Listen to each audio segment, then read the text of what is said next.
Assalamualaikum warahmatullahi wabarakatuh. Saya Salsabila dan NIM 230702039 ingin menjawab pertanyaan dari final mata kuliah pengelolaan sumber daya pesisir. Untuk pertanyaan yang pertama yaitu mengapa banyak investor yang berinvestasi ke bidang perikanan padahal banyak nelayan miskin. Hal tersebut dikarenakan Indonesia sebagai negara yang luas lautnya, sehingga sumber daya perikanan dan sumber daya laut lainnya memiliki hasil yang melimpah. Hal tersebut menjanjikan bagi para investor untuk terus berinvestasi pada bidang perikanan.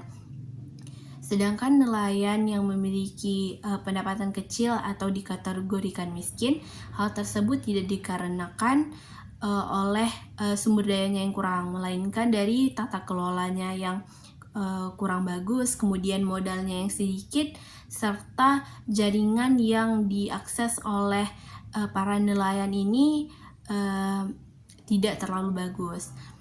Hal tersebut berbanding terbalik oleh para investor. Para investor ini dia memiliki modal yang lebih besar, kemudian teknologi yang dipakai lebih canggih, serta memiliki jaringan yang luas terhadap distribusi yang akan dilakukan pada pengelolaan perikanan.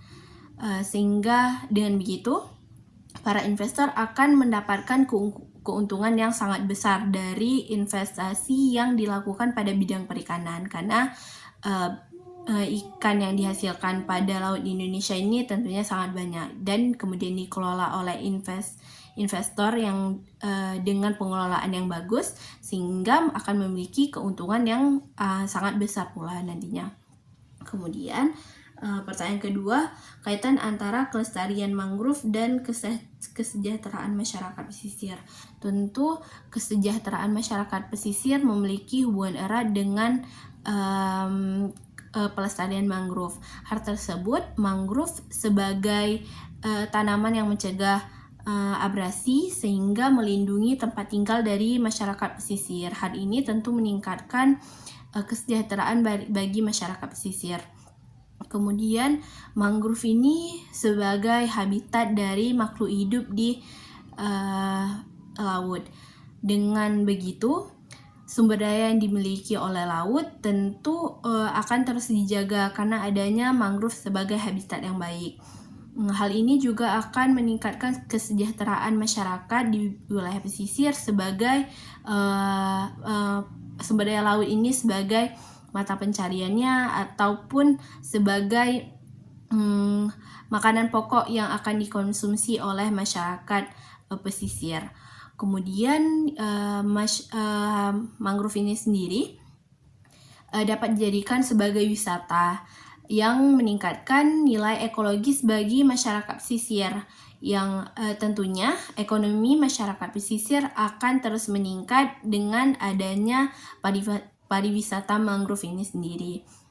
Kemudian dengan begitu tentunya pelestarian dari mangrove ini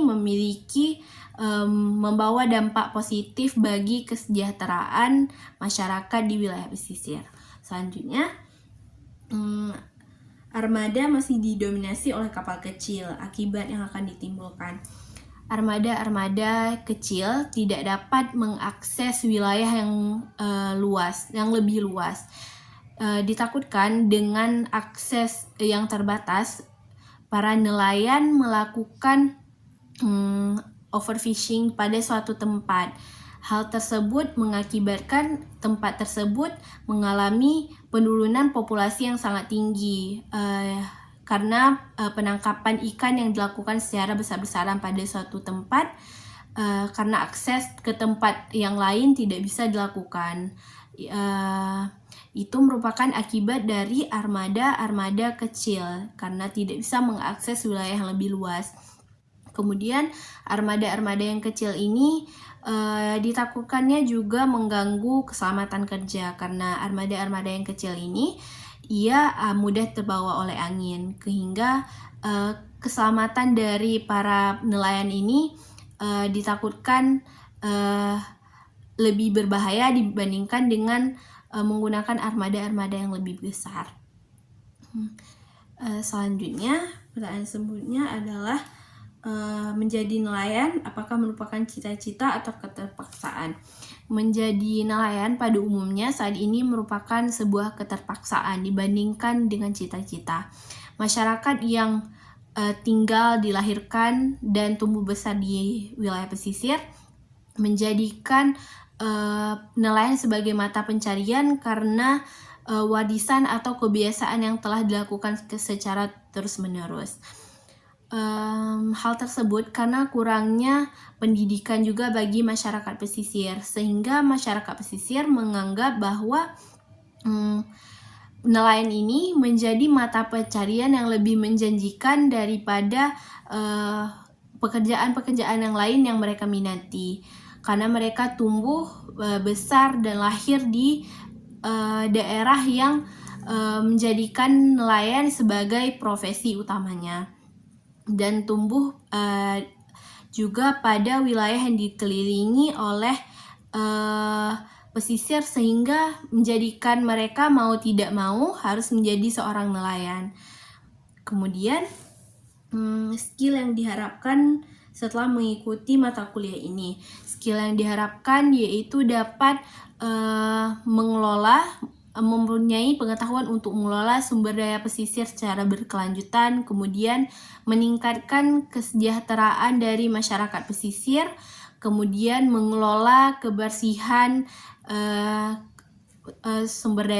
mengelola kebersihan dari pesisir tersebut, menjaga habitat dari sumber daya alam di wilayah pesisir juga. Kemudian diharapkan juga dapat melakukan kerjasama dengan pihak luar guna untuk melakukan kesejahteraan terhadap masyarakat pesisir dan pengelolaan sumber daya pesisir yang berkelanjutan. Hanya itu yang dapat saya sampaikan. Assalamualaikum warahmatullahi wabarakatuh.